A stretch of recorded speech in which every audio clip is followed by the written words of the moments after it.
Good morning सभी BEd प्रशिक्षणार्थियों का मेरी लाइव क्लास में स्वागत है। देखिए, हम अध्ययन कर रहे हैं अधिगम के लिए आकलन।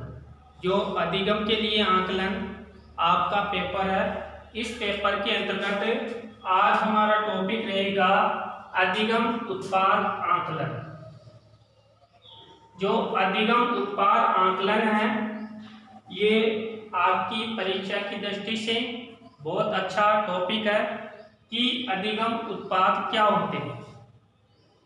अधिगम उत्पाद अपन ऐसे साधारण भाषा में जाने तो अधिगम उत्पाद का आशय हम किसी वस्तु का निर्माण करते हैं और उस वस्तु का निर्माण हमने किन किन साधनों के द्वारा किया। अब हम जिन जिन संसाधनों का प्रयोग करने के उपरांत वो उत्पाद प्राप्त करते हैं वो होता है। लेकिन अधिगम उत्पाद क्या होता है, इसके बारे में हम इस टॉपिक में जानेंगे कि कार्य के परिणाम से होता है। जो अधिगम उत्पाद होता है ना, वो कार्य के परिणाम से होता है जिसे अधिगम के पश्चात प्राप्त किया जाता है।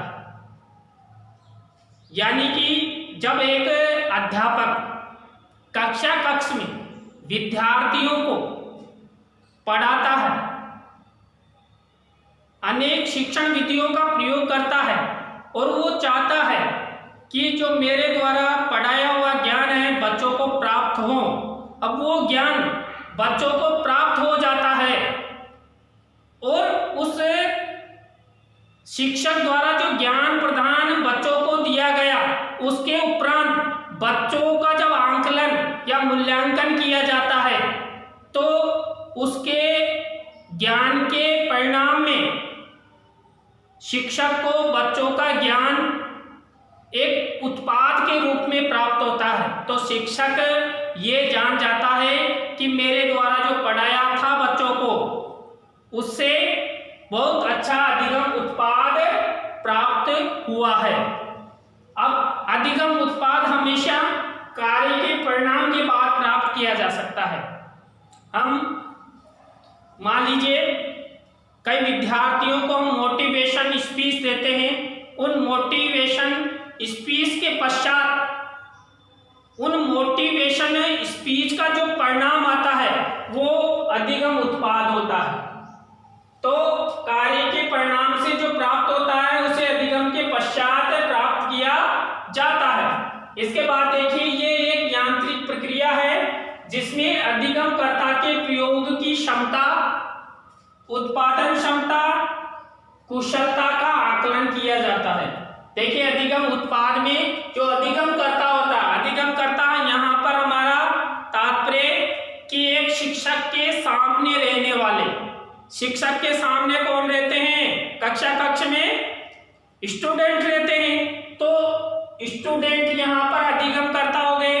अब इन अधिगमकर्ताओं के प्रयोग की क्षमता, शिक्षक द्वारा जब बच्चों को ज्ञान प्रदान कर दिया तो उसके पश्चात जो अधिगमकर्ताओं से, जो अधिगमकर्ता स्टूडेंट हैं, छात्र हैं, उनके प्रयोग की क्षमता, यानी कि उन्होंने कितना ज्ञान प्राप्त किया और उस ज्ञान का वो प्रयोग करने की क्षमता कितनी है, उत्पादन क्षमता कितनी है, यानी कि स्मृति, जो टीचर ने ज्ञान प्रदान किया उसका रिपीटेशन वो कितनी देर में कर लेते हैं, इनको याद है कि नहीं है। अध्यापक बीच बीच में बच्चों से प्रश्न पूछता है तो वो अधिगम उत्पाद प्राप्त करने के लिए, अधिगम क्षमता जानने के लिए करता है। कुशलता का आकलन किया जाता है। ये सब चीजें अध्ययन के दौरान एक अध्यापक के द्वारा दी जाती है। छोटा सा आपका टॉपिक था अधिगम उत्पाद आकलन। तो अधिगम उत्पाद आकलन अधिगमकर्ता के प्रयोग की क्षमता, उत्पादन क्षमता, कुशलता का आकलन किया जाता है। तो अच्छी तरह आपको समझ में आ गया होगा कि अधिगम उत्पाद क्या है। तो नेक्स्ट क्लास में हम फिर मिलेंगे। धन्यवाद।